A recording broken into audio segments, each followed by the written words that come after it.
Alors que les députés français ont approuvé en commission spéciale la création du délit d'écocide, plusieurs centaines de jeunes défenseurs du climat se sont rassemblés à Paris pour réclamer davantage d'efforts au gouvernement.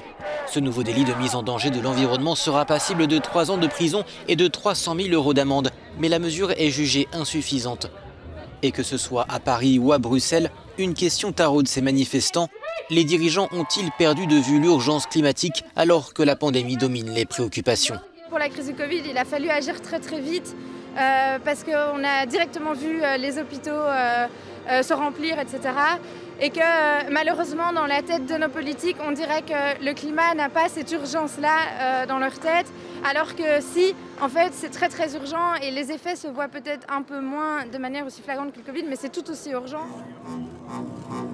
Aux 4 coins de l'Europe, comme ici en Autriche, ces manifestants ont répondu présent à l'appel à la grève pour le climat lancé par Fridays for Future, le mouvement suédois de Greta Thunberg.